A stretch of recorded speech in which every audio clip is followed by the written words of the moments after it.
What is your real belief in the spiritual beginnings of all of this? In other words, I've read many places that many scientists, such as yourself, are either agnostic or atheistic in their beliefs about the initial beginnings of the universe.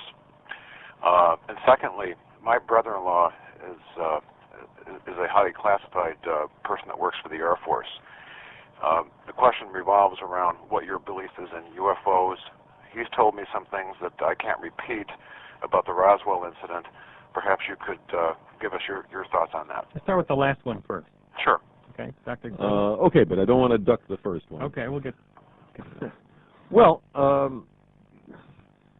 in 1947, in near Roswell, New Mexico, stuff came down on a ranch.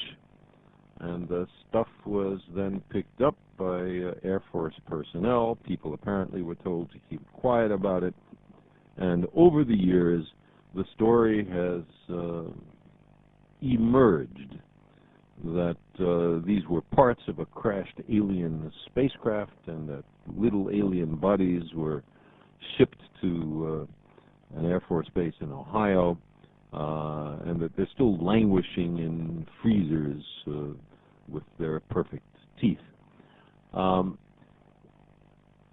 The actual fact seems to be that, as the Air Force announced very belatedly just a couple of years ago, that this was a balloon at tropopause altitudes, that is just where the stratosphere begins, with acoustic instruments designed to detect Soviet nuclear weapons explosions from halfway around the world. There is an acoustic channel at the tropopause by which you might be able to hear such explosions. And this was a matter of the highest concern for the security of the United States and was properly classified.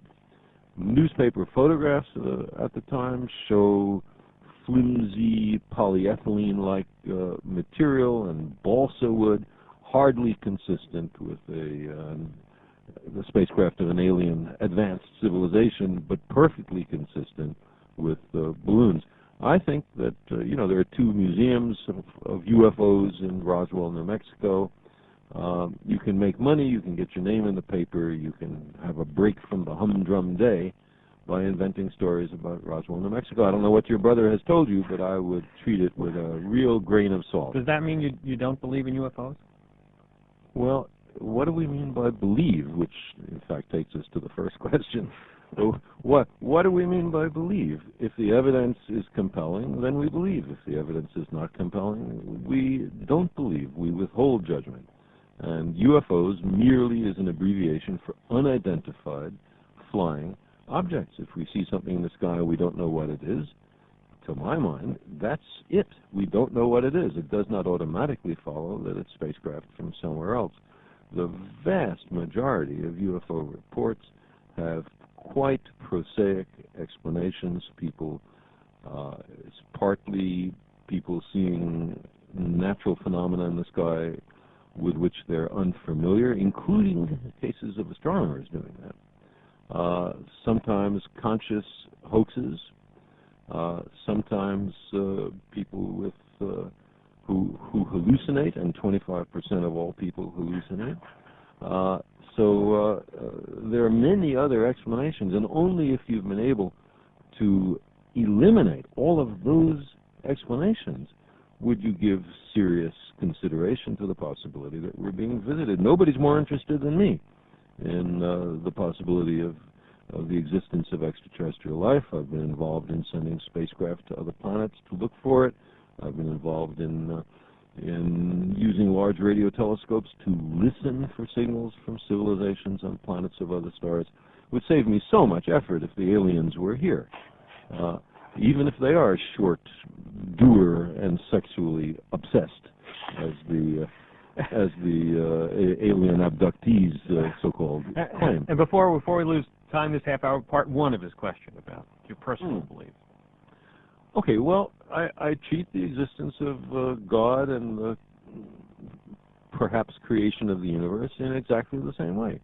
what is the evidence? Now, the word God is used to cover a wide variety of very different ideas, ranging maybe from the idea of an outsized, light-skinned male with a long white beard who sits in a throne in the sky and tallies the fall of every sparrow, for which there is no evidence, none at all, to the view of Einstein and Spinoza, which is essentially that God is the sum total of the laws of nature.